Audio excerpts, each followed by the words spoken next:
3 ልጆቼን ሃኒ አማዶ ጦና ይዣቸው እዚህ መጣውና ስለ ጉድፈቻውም ስለምንም ማሰቢያ ጊዜ የለኝም እኔ የራሴ ባህል ውስጥ ሰጠምኩ ማለት ነው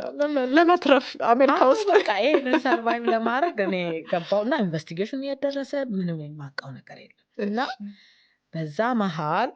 እሺ ምን ተፈጠረ እንደገና ከጉድፈቻ ጋር የሚያገናኝ ነገር ልፈጠር ነው ለኔ ማለት ነው እና ምንድነው እነዚህ ልጆች ቅድም በጣም ኮምፕሊኬትድ ነው ያልኩት እንዳትረሺ እነዚህ ልጆች ከመጡ በኋላ አሁን ለምሳሌ አንድ ጥያቄ ልጠይቅ ትችያለሽ ሲጀመር ፈረንጆቹ ለምንድን ወላጆቹ ኢትዮጵያ ያሉት በዚህ ሎቢ ነው በዚህ በመማለል ነው ልጆቻቸውን የሚሰጡት አለን ፈረንጆቹ ስለምንድን ነው አዶፕት የሚያደርጉ የሚለው መጠየቅ ትችያለሽ አይደል ለፐርፐዝ ይመስለኛል በቃ ህይወታቸው ላይ የሆነ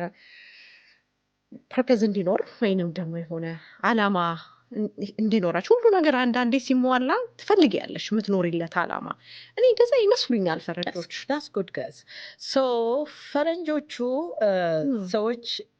የሚወራውን አውቃለሁ ግን እኔ አሁን መስማት እፈልጋለሁ ለምንድን ነው ልጆቻችን ላይ መጡት 200 የሚሆኑ ከኢትዮጵያ ህጻናትን አዶፕት ካረጉ ወላጆች ጋር ስለምሰራ በጣም ትልቅ ጥናት እንዳረገ ሳይሆን እንደ ግለሰብ የማውቀው እውነት ነው የማወራው አሁን ስለ ጉድፈቻ ሁሉንም ነገር እንደማቅሰው ሳይሆን የማውቀው የኔን ኤክስፒሪየንስ ነው የማወራው ማለት ነው እና ፈረንጆቹ ልጅ ስለሌላቸው አይደለም ልጅ ያላቸው 5 ልጅ 6 ልጅ 2 ልጅ የራሳቸው ባዮሎጂካል ልጆች እያላቸው አዶፕት ያደርጋሉ ልጅ የሌላቸው አዶፕት ያደርጋሉ ጭራሽ ያላገቡ አዶፕት የሚያደርጉ አሉ ነገር ግን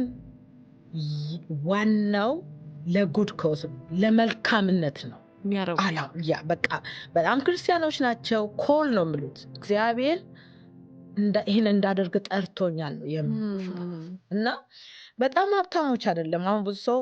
ጉድፈቻ የሚያደርጉ ሀብታምማ አሜሪካን ሀገር እኮ ሀብታም ውሻ ገዝቶ በየቢቹ እንትን እንጂ የሰው ልጅ ሊያሳድግ ስርዓቱ አዶፕት ያደርጋል ነው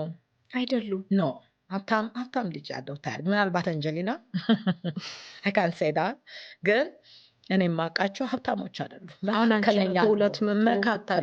መካከለኛ ኑሮ የሚኖሩ ግን ጥሩ ልብ ያላቸው ይሄ በወርልድ ቪዥን በተለያዩ አካላት ኢትዮጵያ ውስጥ ባለው ያው ኢትዮጵያ ከረሃብ ጋር የምትነሳው እና ያንን ታሪክ የሰሙ ማስታወቂያዎችን ያዩ አንድ ሰው ልርዳ አንድ ሰው ልታደግ አንድ መልካም ነገር ልስራ ከመል ነው